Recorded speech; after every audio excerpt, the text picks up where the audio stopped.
Hello everyone, welcome to my YouTube channel Paris learning. आज की video में हम ग्रामेटिकल मिस्टेक्स का पार्ट 3 कवर करेंगे। तो चलिए शुरू करते हैं।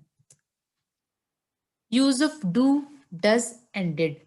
जब हमारे पास सब्जेक्ट हो आई, यू, वी, दे, यानी प्लूरल हमारे पास जब होता है सब्जेक्ट, तो देन हम लोग प्रेजेंट के अंदर हम लोग डू यूज करते हैं, पास्ट के अंदर हम लोग डिड यूज करते हैं, मतलब जो पास्ट इंडेफिनिट है। परफेक्ट फॉर्म के अंदर हम लोग हैव या हैड यूज करते हैं। कंटिन्यूस फॉर्म के अंदर हम लोग एम, आर या वर यूज करते हैं। लेकिन जब हमारे पास सब्जेक्ट सिंगुलर होता है, लाइक ही, शी, इट, तो देन हम लोग डू को कन्वर्ट कर देते हैं डज में। डिड जो है हमारे पास सेम ही रहता है। हैव जो है वो हमारा चेंज हो जाता है हैज के अंदर। उसके बाद हमारे पास जो आर है वो चेंज हो जाता है इसके अंदर, और वर जो है हमारे पास वॉज के अंदर चेंज हो जाता है। ठीक है जी। The verb to do as an auxiliary verb. कहते हैं it is also common to use do, does and did as auxiliary verb और हेल्पिंग वर्ब। ऑक्सिलरी वर्ब्स होते हैं उनको हम लोग हेल्पिंग वर्ब्स कहते हैं। Together with another verb in its base form. This is used to create sentences, create negative sentences, question और for adding emphasis.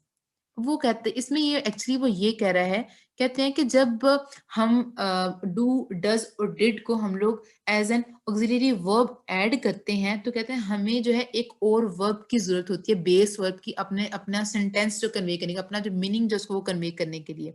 ठीक है जी। अब लाइक यहाँ पर हम लोग एग्जाम्पल डिस्कस करते हैं। लाइक यहाँ पर अगर ही, शी, इट है, ये सब्जेक्ट हमारे पास कोई भी है, तो यहाँ पर देखें ये मैंने as an auxiliary verb use किया डू नॉट या डिड नॉट को, तो यहाँ पर मुझे एक बेस वर्ब की जरूरत थी। लाइक अगर मैं कहती हूँ I do not sleep late, मतलब स्लीप के बगैर मेरा सेंटेंस कंप्लीट नहीं होता, और ये मेरे पास रेस्ट ऑफ द सेंटेंस आ गया। यहाँ पर स्पेलिंग टिप है, तो when shortening the third person he, she, it negative, just remove the O in not and add an apostrophe. कहते हैं कि जब आप यूज करते हैं डज नॉट, या उसको आप नॉट को जब हम लोग शॉर्टन करते हैं, तो इसमें हम लोग क्या करते हैं, सिर्फ जो हमारे पास ओ होता है वो रिमूव होता है और उसकी जगह हम लोग अपॉस्ट्रोफी लगा देते हैं। ठीक है जी। अब एग्जाम्पल्स के डिस्कस कर लेते हैं। Your client doesn't understand the contract. Your client हमारा क्या होगा, सब्जेक्ट। डज नॉट हमारा क्या हो गया, ऑक्सिलरी वर्ब हो गया। अंडरस्टैंड ये हमारे पास क्या हो गया, बेस, हमारे पास जो सेंटेंस है, बेस जो वर्ब है हमारे पास वो हो गई, और टू द कॉन्ट्रैक्ट वो हमारे पास रेस्ट ऑफ द सेंटेंस हो गया। ठीक है जी। Use of do, does and did, yes और नो क्वेश्चंस में। Yes or no questions with do, does, and did. To create a question that will be answered with the yes or no, start the question with the do, does or did, doesn't, don't या didn't अगर negative form हो तो, then add a subject, the person or a thing that does the action, followed by the base form of the verb and only then add and the rest of the sentence. Actually इसके अंदर वो हमें sentence structure बता रहा है कि जब हमने क्वेश्चंस इस तरह हमारे हमने जब डू और डज और डिड से हमने क्वेश्चंस बनाने हों, ठीक है, यस और नो वाले, तो देन हम लोग क्या करते हैं, उसका सेंटेंस स्ट्रक्चर क्या होता है, तो देख लेते हैं हम लोग। अगर हमने पास्ट या प्रेजेंट में बनाना है, अगर हम देखें, अगर मैं प्लूरल में बना रही हूँ और प्रेजेंट में बना रही हूँ, जैसे डू पहला हमारे पास हो गया क्वेश्चन, ये ऐसे हमने यू कर लेती हूँ मैं, इसमें सब्जेक्ट मैंने यू चूज कर लिया, उन्होंने कहा फिर आपने सब्जेक्ट ऐड करना है, फिर आपने जो आपकी बेस वर्ब है फिर आपने वो ऐड करनी, मैंने वो ऐड कर ली, ड्रिंक ऐड कर ली, लास्ट में हमारा जो रेस्ट ऑफ द सेंटेंस है। ठीक है। Do you drink enough water. ठीक है जी। अब आप कहोगे यस या नो। एग्जाम्पल मैंने यहाँ रखी, आप देख लें। Do you want to go to the party. जैसे सबसे पहले उन्होंने कहा सेंटेंस स्ट्रक्चर में क्या आना चाहिए, क्वेश्चन। जैसे हमने डू और डज और डिड वाले जो क्वेश्चन होते हैं उसमें हमने कहा पहले डू आएगा, फिर हमारे पास सब्जेक्ट आएगा। ठीक है जी। उसके बाद हमारे पास जो हमारी बेस वर्ब है वो आएगी, और उसके बाद हमारा रेस्ट ऑफ द सेंटेंस। ठीक है जी। अब W H question with do, does and did.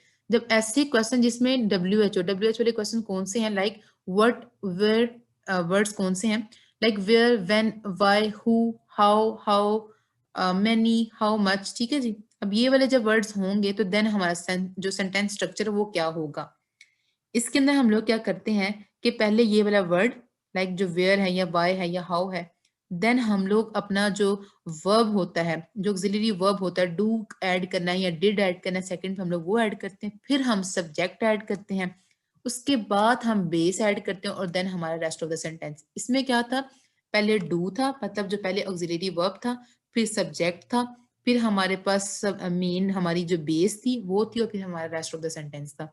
लेकिन इसमें क्या होगा कि पहले हमारे पास आ गया है जो WH वाले वर्ड्स हैं वो आ गए, उसके बाद हमारे पास जो ऑक्सिलरी वर्ब है वो आ गया, थर्ड पे हमारा सब्जेक्ट आ गया, फोर्थ पे हमारी जो है वो बेस फॉर्म आ गई जो वर्ब की है, और हमारे पास बाद में रेस्ट ऑफ द सेंटेंस। सिर्फ क्या हुआ है कि इससे पहले जो है ना वो हमने WH वाला वर्ड ऐड कर दिया। ठीक है, where do you want to send the package, जैसे अभी मैंने कहा था बताएं, वेयर पहले हमारा आगे WH वाला वर्ड, फिर हमने कहा था सेंटेंस स्ट्रक्चर के अंदर डू आएगा, मतलब हमारा जो ऑक्सिलरी वर्ब आएगा, देन हम लोग अपना सब्जेक्ट ऐड करेंगे, देन हमारे पास वांट, हमारे पास जो मेन हमारा जो बेस फॉर्म है वो है वर्ब की, और देन हमारे पास जो रेस्ट ऑफ द सेंटेंस है।